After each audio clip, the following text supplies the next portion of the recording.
So we're in our Bible series and we're at part 7. This is a wild title, When the Gods Roamed the Earth. And I've been so glad that you've been so receptive to this supernatural teaching of the Old Testament. Because it is wild and it is so fascinating what went on back then. And next week what we're going to do is try to have a recap where I'll try to go over and just in case you missed any of the parts, you can get them online, but I'll try to make a recap of what we've covered, because if you can grasp this, then it will make what's coming so much more understandable.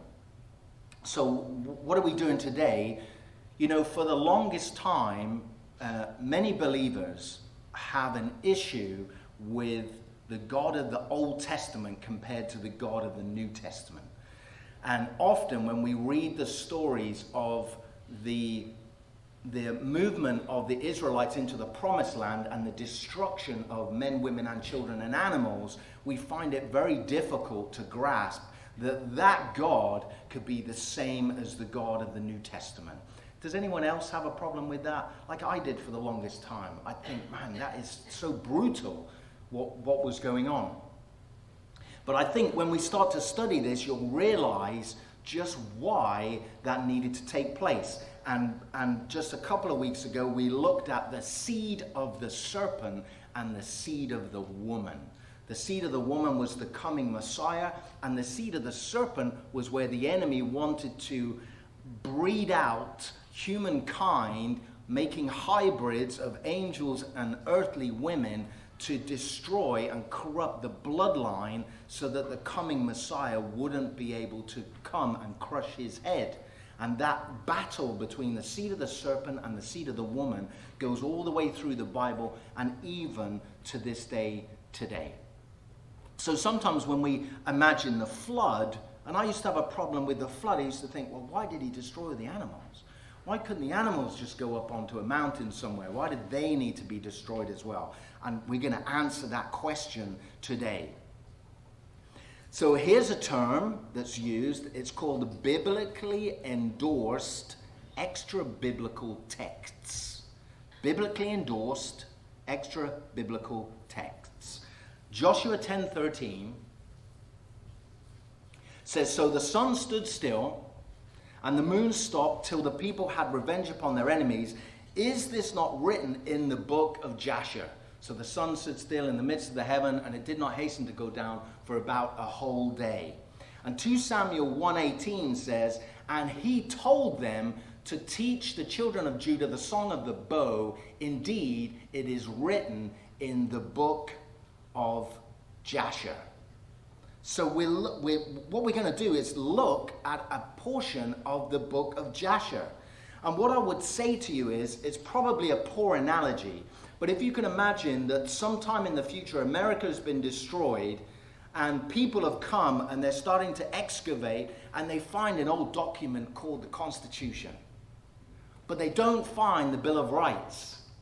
But they find correspondence between people talking about the Constitution and the Bill of Rights, but they don't have the Bill of Rights. So they just invent something, a meaning for the Bill of Rights. But we know, or at least we should know, that the 10 amendments to the Constitution is the Bill of Rights. They're synonymous, right?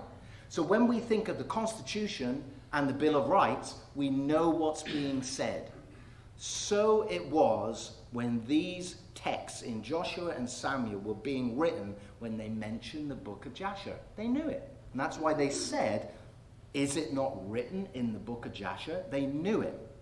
Okay, so just one little bit from Jasher. It says, Jasher 4:18, "In those days took from the cattle of the earth the beasts of the field and the fowl of the air, and taught the mixture of animals of one species with the other, in order therewith to provoke the Lord. And God saw the whole earth, and it was corrupt, for all flesh had corrupted its ways upon the earth.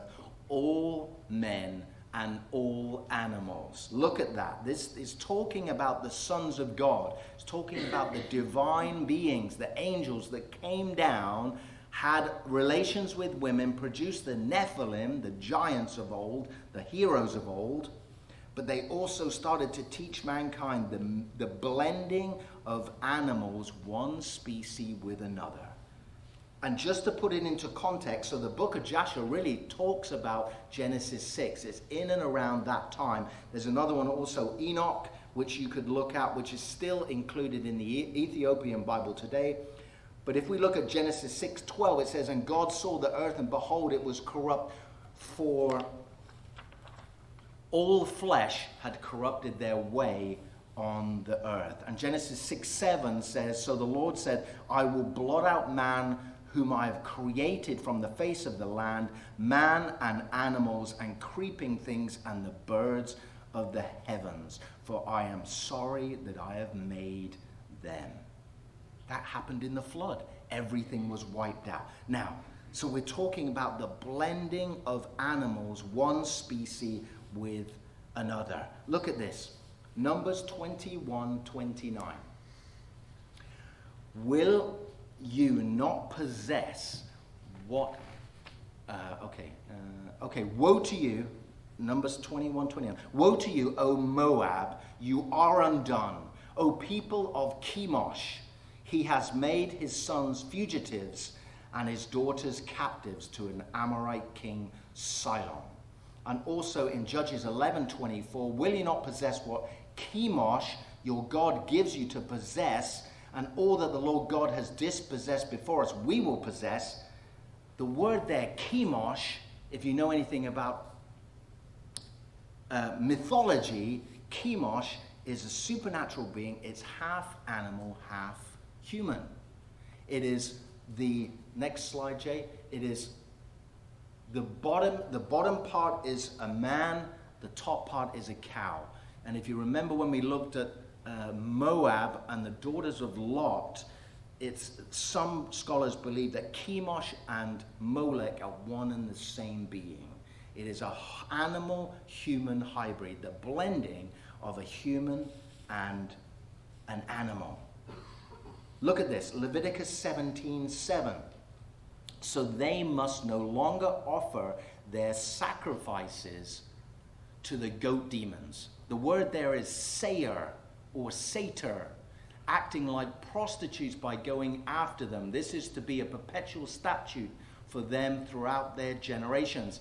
A sayer is part goat, part human. Look at this one here. Next slide. "So they must no longer..." "So they shall no more sacrifice their sacrifices to goat demons." Again, that word is sayer or satyr, after whom they whore.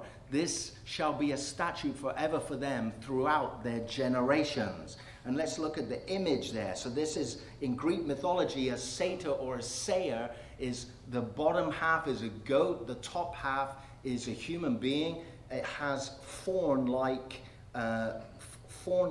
ears, and it's difficult to find images which are not X-rated. They're very graphic. It's horrid, but it puts into context why the Lord would include in his word that they were acting like prostitutes going after them, and in the last one that we looked at, that they whored after them. It's horrible, but they were having relations with these creatures. Look at this. This is 2 Chronicles 11. It says, "And he," who is he? This is Jeroboam. We remember Jeroboam was a wicked, wicked king. And it says, "He appointed his own priests for the high places and for the goat idols and for the calves that he had made." Goat idols, again, next slide, Jay, is the word sayer. And the English translations, they don't know what to do with it because they put goat demons or goat idols, but the word is sayer or satyr. Okay. It was expressly forbidden when they moved into the promised land. In Leviticus 17:7, it says that they shall no more sacrifice their sacrifices to the goat demons after whom they whore.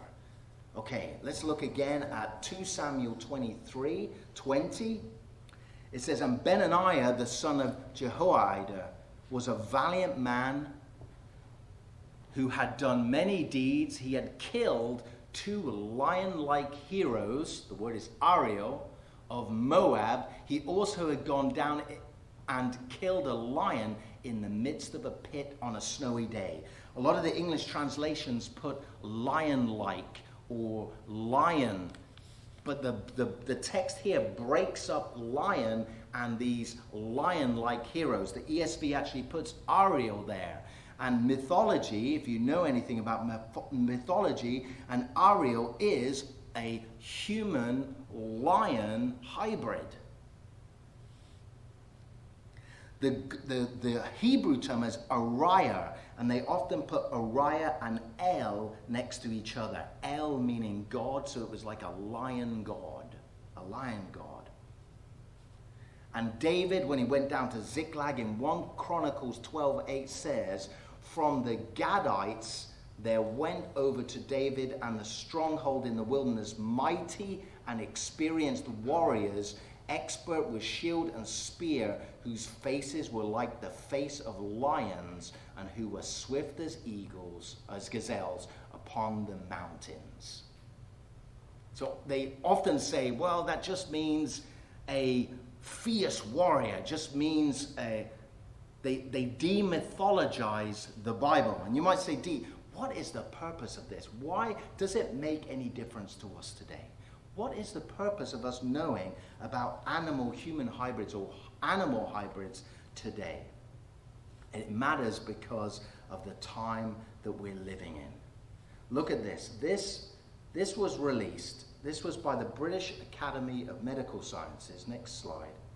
In 2008, in 2011, sorry, the report was actually made in 2008. But in 2011, the newspapers at home in Britain started to run these stories about animal hybrids that were being grown in labs in Britain. And they said that they'd been going on for 3 years, but they took from, the newspaper took from the Academy PDF document some things that I want to share with you now. When I first read that, I was running around my hair on fire, warning people, thinking that this was so over-the-top ridiculous that people would take notice. And it was very frustrating, and I was called a crazy person, even by my friends, and even that was the whole time where the Lord was really taking me through giving me a thirst and a desire for these bizarre topics. And I realize now when I look back that it was all part of the training for what we're going through today. Next slide. From this PDF document, which is more important because in there they are talking about animals with human material in them. And it says, substantial modification of an animal's brain that may make the brain function potentially more human-like, particularly in large animals. Just think about that for a moment. Modification of an animal's brain, we're talking about large animals, that will make the brain function more human-like. Next slide. Experiments that could be expected to significantly alter the appearance or behavior of animals. And next one.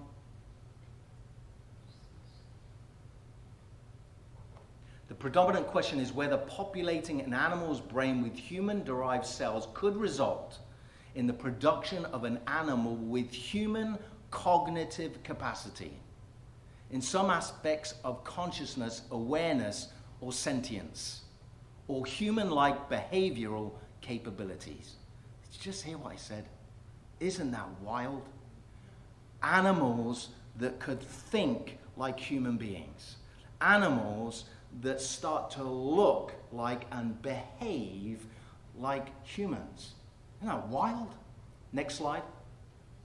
Look at this. These involve modification of the animal brain that could potentially lead to human-like brain function, procedures that might lead to fertilization of human egg or sperm in an animal, and modification of an animal to create characteristics perceived as uniquely human, such as face shape, skin texture, or speech. Talking animals.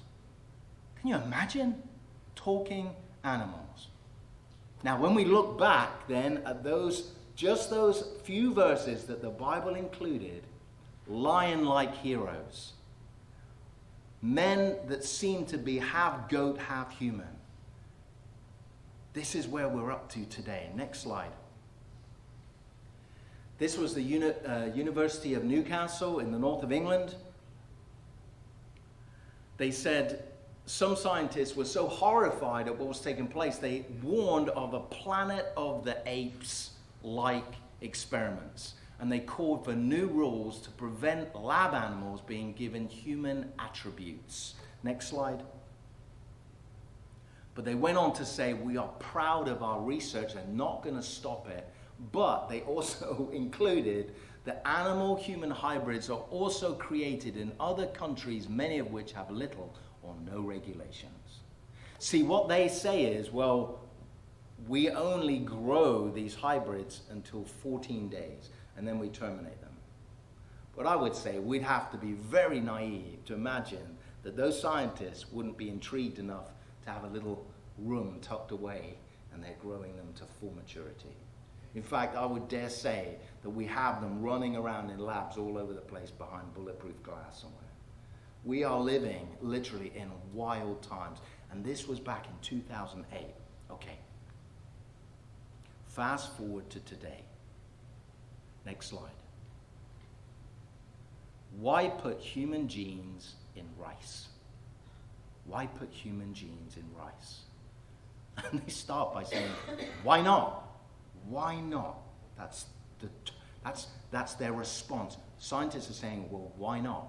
They're using it for research for different things, but they're beginning to blend almost everything. The whole research is called transgenics. Okay, next one. First monkey-human embryo reignited debate over animal hybrids. Okay, this one is, I don't know whether you can see that properly. This is the Vacanti mouse. This was in 1996, where they managed to grow cartilage, human cartilage on a mouse to grow an ear for transplant. And the reason that it could grow on the mouse is because the mouse has human material in it. It won't reject that cartilage. Next slide. First monkey-human embryos reignite debate over hybrid animals. Back in 2008, when they released that newspaper article, the public responded with horror, obviously. This is like Frankenstein. And this is what they do. They throw something out there and they just monitor what the public's reaction is. And normally with these articles, what they finish with is saying, well, you know, this is 10 or 20 years into the future. But this stuff is going on right now, today. Next slide. First pig to human heart transplant. This is growing pigs with human material in them to have and use their hearts in human transplants. Next one. Okay.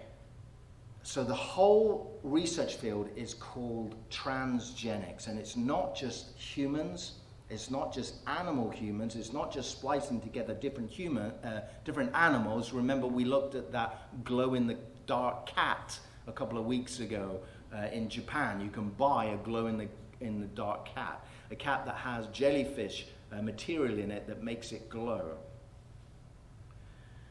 But look at this. This is... I'll know all about this. This is down in North Carolina State University, a spin-off from the research that they've been doing there, where they are building planting and growing a transgenic forest. Next slide. Human enzymes in transgenic tobacco. Next slide. Okay. This is going to answer a lot of questions. So this was, I believe this was 2020. Bioagalytics company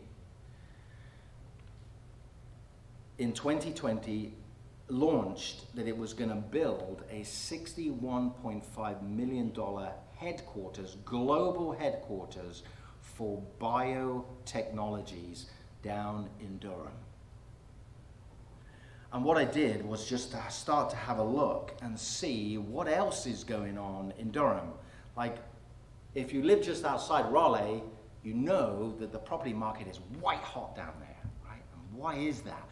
I'm going to show you why it is, because North Carolina has very lax laws when it comes to this type of research. They are wide open.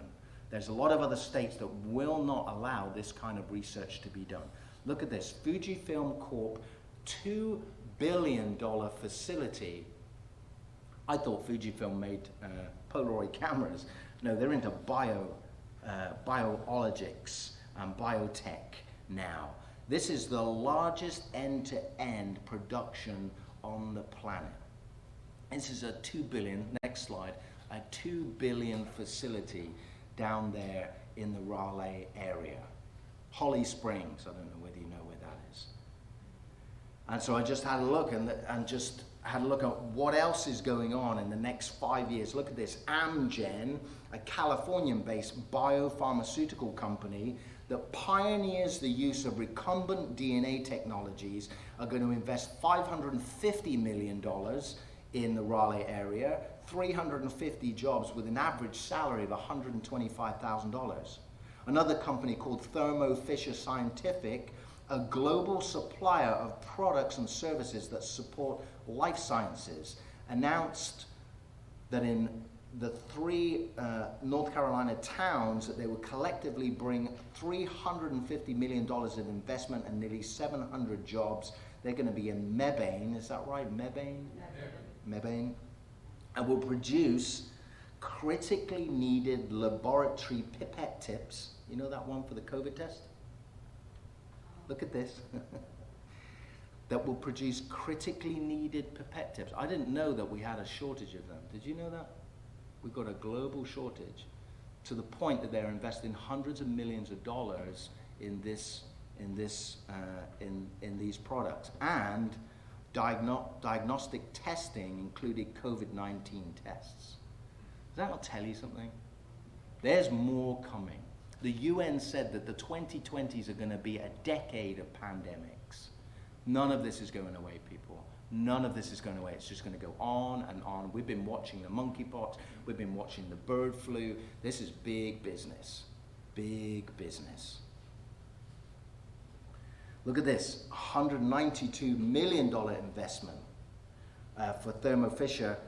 Will invest $154 million to expand its contract drug manufacturing facilities in Greenville, expand its lab equipment and manufacturing, cold storage warehouse facilities in Asheville.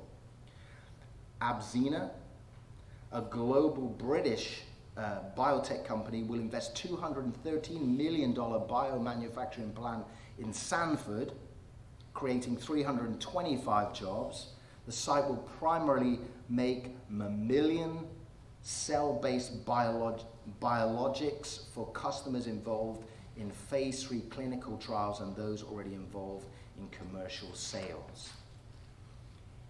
Invitae, a medical genetics testing company based in San Francisco, will invest $114 million to bring its wide-ranging medical testing capabilities to Morrisville, creating 375 jobs. Biogen, a top 25 global biopharmaceutical company, will invest $200 million in a new research facility in the RTP, the Research Triangle Park campus, to support clinical production for gene therapy pipeline. And expansion will create another 90 jobs. And it just goes on and on. Jaguar Gene Therapy from Chicago will invest 125 million, 200 jobs in 2024 and 2028 in that research triangle manufacturing facility.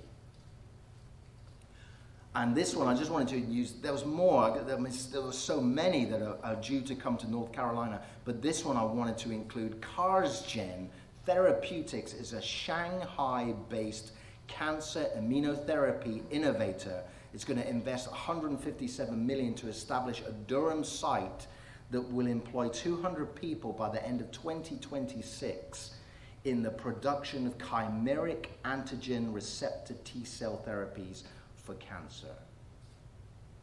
Chimera, right? The blending of animal, human species.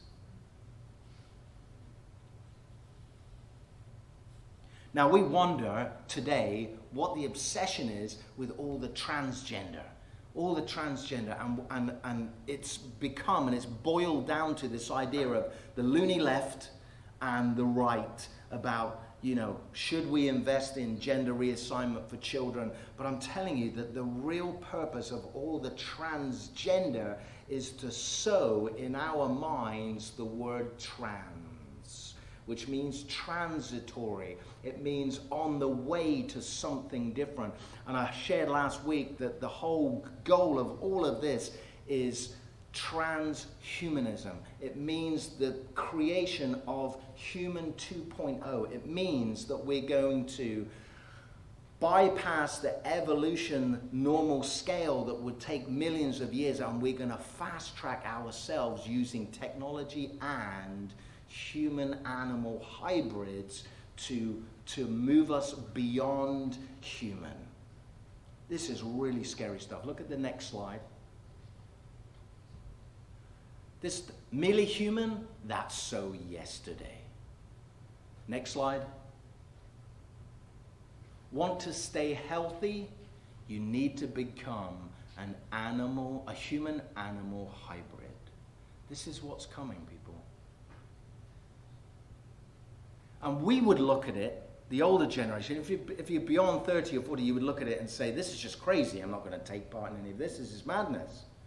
But we have to remember that the children growing up in this time, they won't know anything different. This will be normal for them. So when they're sold the idea that they have to become healthy by having the genes of animals inside them, they're having their DNA corrupted, this is going to be sold to them as being normal. In fact, there's going to come a time, probably, when they're not going to be able to have medical insurance without the latest upgrades, without the latest type of gene therapies or RNA vaccines that we've seen, these mRNA, these highly experimental vaccines. We've never done anything like this before. And once you start to change the DNA and the offspring become corrupted, what are you then? Because all over the world at the moment, they're having debates, ethical debates about what it is to be human. They're rewriting the Constitution as we speak. They're having university lectures about human, non-human. We're going to hear all about this term soon. Human, non-human. That means you're human, but you have non-human material in you. And they're going to decide what is human and what isn't human. And I'm telling you, when we have these entities running around that are speaking, they are going to have rights too. We're going to have such a crazy world that we're not going to know who is really human. And why is this important for us to even grasp? It's because the seed of the serpent. Back in the days of the flood, the enemy wanted to breed out human beings. That's why the Lord cut short the days to 120 years. You remember that? So that the genes would be held intact. And that's why Noah was selected, because he was, quote, perfect. The word is tamim. It means of good blood stock. The same word is used for animal sacrifice. He was unblemished. His genes were still human. And that's why everything else was wiped out. Well, we are moving into an era now, today, when in one generation, we could have completely corrupted DNA. And the enemy knows this, and what he wants is to make mankind unredeemable. Unredeemable. And my question to you is, if God was so specific in Genesis by saying, this kind, he created this kind and it was good, and this kind and it was good, and this kind and it was good, what spirit inhabits a host body which is corrupted? What host, what spirit will go into a host body which is not really human, that is not really an animal? Is God going to inhabit that with a spirit? Or are these going to be host bodies for the enemy? You know, there's a passage that says that, I can't remember exactly where it is, but it talks about the third of the earth being wiped out by beasts. Do you remember that passage? Yes. And often the commentaries talk about, well, this is like zoo animals gone berserk. But I would say to you, no. If we have animals that are running around with human attributes that are speaking, talking, and just crazy, is that what that passage is talking about? That these animals, these blending of animals, will be out of their mind, will be aggressive, will be vicious. And I would also look then at back in the days of the dinosaurs, and all of those crazy creatures that we've dug up, the Tyrannosaurus Rex that almost looks deformed, but it was vicious and just overwhelmed with rage. I would just start to look at that and think, man, is that what was going on? Were they blending to a point where these things were running around normal? Look at this. We'll close with this. Genesis 6:22, it says, and God saw the earth, and behold, it was corrupt, for all flesh had corrupted their way on the earth. And Matthew 24, Jesus says, and unless those days were shortened, no flesh would be saved. But for the sake of the elect, those days will be shortened. We are moving into an era of unimaginable craziness. But praise God, for the sake of the elect, the Lord is going to cut those days short. Let's pray.